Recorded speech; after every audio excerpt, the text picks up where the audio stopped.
Yo, what's up YouTube? In today's video, I will be putting in my predictions for this year's NBA awards, including MVP, Rookie of the Year, Sixth Man of the Year, Defensive Player of the Year, Most Improved Player, and Coach of the Year award. Before we get onto the video, I want you guys to put in your predictions in the comments section for these awards, and let's see who gets it right when the awards are announced. But before we get onto the video, please make sure to subscribe, hit that like button, and turn on the bell so you guys get my videos right away. And with all that being said, let's get right into the video. So to start off, we will be looking at the MVP award. Now, when most people think of the MVP, they think of the best winning player in the league. And with about just 2 weeks left in the regular season, my pick would have to be Nikola Jokic of the Denver Nuggets. This year, Nikola is having his best year ever in his young career, averaging 26.4 points, 10.9 rebounds, and 8.4 assists while shooting an incredible 40.5% from 3. This year, Nikola has played in incredible games and has led the Denver Nuggets to the 4th seed in the Western Conference and are looking to do some damage in the playoffs. So when looking at the MVP award, I usually look, is the player on a winning team? Yes, the Nuggets have a winning record of 44-23. Is Nikola Jokic the most valuable player on his team? Check that off as well. Is Nikola Jokic the most valuable player in the league? Check that off as well. So that's why Nikola Jokic is gonna have to be my pick for the MVP. Jokic has took over way too many games this season for me to not give it to him. He's proven that he can lead a team to the playoffs and even get far. So that's why Nikola is gonna have to be my pick for MVP. But comment down below, am I right or wrong? And comment down why or why not. Next, we have Rookie of the Year, and this award goes to LaMelo Ball. There's no doubt LaMelo is the Rookie of the Year over Anthony Edwards this year. LaMelo's averaging 16 points, 5.9 rebounds, and 6.2 assists, and LaMelo has just been outright impressive this season, even battling a season-ending wrist fracture, but still finding a way to come back before the regular season ends to help the Hornets push for a playoff spot. LaMelo has proved all his doubters wrong this season and has led the Hornets to the 8th seed with just one game behind 500 with a record of 33 wins and 34 losses. LaMelo has impressed too many people with his scoring, passing, and rebounding ability this season and has, again, like Jokic, single-handedly took over games and won it for the Charlotte Hornets. Right now, it seems like the Hornets will make the play-in tournament, so it's going to be interesting what LaMelo can do in the tournament and find a way to get in a playoff spot. But again, LaMelo Ball deserves it over Anthony Edwards. He's just makes too much of an impact in games with his passing, speeding up the pace, and everything. LaMelo's gonna have a bright future in the NBA, and I'm sure that most people will have to agree with me on this. But again, comment down below, is LaMelo your pick for Rookie of the Year as well, or is it Anthony Edwards? Next, we have the Sixth Man of the Year award, and that has to go to my man Jordan Clarkson. This year, coming off the bench, JC is undoubtedly the only candidate that deserves the Sixth Man of the Year award, averaging 17 points, 4 rebounds, and 2.5 assists.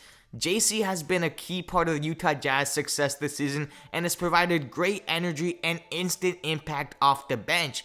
JC has been putting up starter numbers coming off the bench, and I believe he's finally found his role on a winning team and in the NBA in general. JC has had to bounce around between many teams in the NBA and has finally landed on a team that takes him in and where he finally deserves a home. I'm really happy for JC's success coming off the bench this year. He provides, like I said again, instant scoring. He's shooting amazing from 3, and he's not inconsistent. He's been providing quality minutes.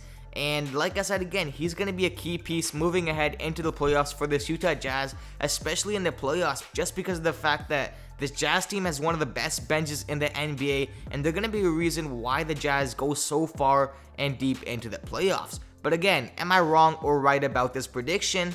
Do you guys think that there's another candidate that beats out Jordan Clarkson for this award? Comment down below.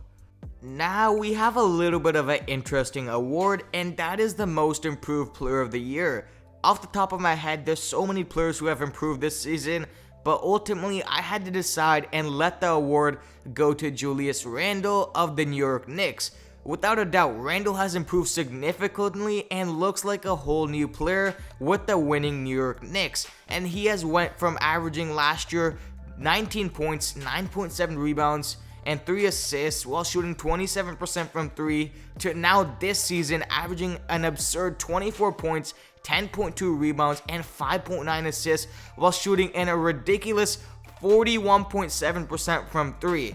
Yes, he really went from shooting 27% to 41% from 3 within a year. As you guys can clearly tell just by the numbers, the jump Randall has made this season is unheard of and is leading the Knicks to a winning record and even to the playoffs. This year, my guy Julius was named an All-Star, his first time in his career ever, and I believe he deserves it. Like I said again, just from the numbers standpoint, he's improved incredibly. You know, going from a player who was named above average to now an elite and legitimate star in the NBA is something that most players don't really go through, and that's exactly what Julius Randle has done this season. So that's going to be my pick for most improved player of the year. Am I right or not? Let me know. Our next award is the Defensive Player of the Year, and it's going to Rudy Gobert of the Utah Jazz once again. And yes, I know that he's the boring option and the safe option to go, but he's just the most effective defensive player in the league right now, averaging 2.9 blocks per game and 12 rebounds per game. Once again, Rudy has shown his paint presence and has held it down for the Jazz in the paint. Rudy has already won this award twice and is hopefully going to win it again this season. I was going to go Ben Simmons or Giannis, but I just don't see that dominance that, Rudy Gobert provides. But again, I could be wrong, I could be right, but that is why I'm going to go with Rudy Gobert, averaging 3 blocks per game, 12 rebounds, about a steal per game. If you watch the games, man, people are scared to go up against him in the paint. They know they're going to get blocked, or they know that it's just going to get contested with this long 7-foot frame. But comment down below, am I right or wrong, as I do know that there are a lot of other good contenders for this award, such as Ben Simmons, Giannis, and many others.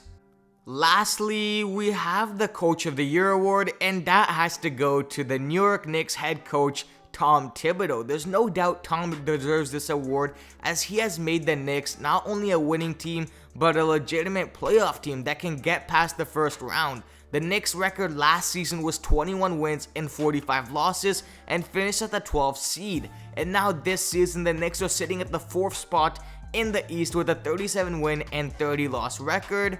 Yeah, so you guys can clearly tell a difference just by their record and where they finished. The coach change for the Knicks has made an instant difference, and Tom Thibodeau has came in and took on the role and has provided his genius IQ to this team. He runs his plays, his sets, he knows his personnel perfectly, and that's a job a lot of people didn't want to handle because of the fact that they're the New York Knicks. Everyone, the New York Knicks haven't made the playoffs in the past 7 years, and now Tom Thibodeau comes around and changes the direction of this organization as a whole, and I'm happy for Knicks fans, man. You guys deserve it. You guys haven't had to go through so much pain within the last couple of years, and now you guys have finally found a young core and a nice head coach who deserves the Head Coach of the Year award. But again, am I right or wrong about this? Comment down below. But this is going to end off the video. Thank you guys for sitting through and watching the whole video. Comment down below. I want to debate with you guys which awards was I right and which awards was I wrong with. I will be responding to all comments, so please make sure to subscribe, hit that like button, and turn on the bell. And again, comment. I'm going to be responding, getting active in the comment section, and let's see who will win the awards, and we're going to see how many awards I was right with and how many I was wrong with. But again, thank you guys for watching. I'm out. Peace.